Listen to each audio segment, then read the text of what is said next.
हेर्नुहोस् साथीहरू, सिमी यसरी फलिरहेछ। यस्तो मजाले फलेको छ, के गर्नु, भाउ पाइँदैन। यो सिमी यस्तो राम्रो फलाएको छ, यति मेहनत गरेर जम्मा अहिले 30-40 रुपियाँ किलोमा बेच्नुपर्छ। यसरी छ, यस्तो फलिरहेछ सिमी। यस्तो झुप्पै फलेको छ। यो झुप्पै टिपेर बेच्नुपर्ने छ, सबै टिप्नु छ। यता सबै फलेर यसरी छन्। यहाँ बोराको बोरा भारी हाल्दैछु। यहाँ बाल्टीमा टिपेर बाल्टीमा टिप्ने ल्याउने, अनि यहाँ ढोक्रोमा हाल्ने, यसरी भारी हाल्नु पर्छ। यसरी सबै फलिरहेछ। यसरी फलेर बसिरहेछ नि। यसलाई यसरी पात टिपिदिनु पर्छ, पात नटिपे हुँदैन। यसरी सबै फलेको छ। यो चाहिँ हिजो अस्तिको दिन टिपेको हो।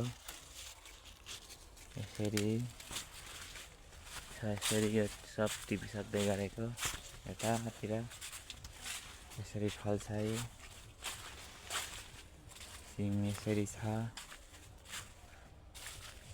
यस्तो यसरी झपक्क फलिरहेछ। यस्तै कोही फुल्दैछ, फल टिप्दैछ। यसरी फुलिरहेछ, टिपी पनि रहेछौँ। यस्तो छ सिमीको हालत।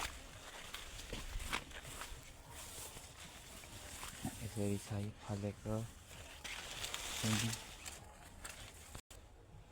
यसरी झपक्क फल्छ। यसलाई मुठी नै टिप्ने, भारी हालिहाल्ने हो। यसरी फलिरहेछ। हेर्नुहोस्, यस्तै राम्रो गरी फलेको छ। यो चाहिँ हेर्नु न, यहाँ चाहिँ यस्तो झपक्क फलिरहेछ। यो चाहिँ मिठै छ। एउटा हाँगामा नै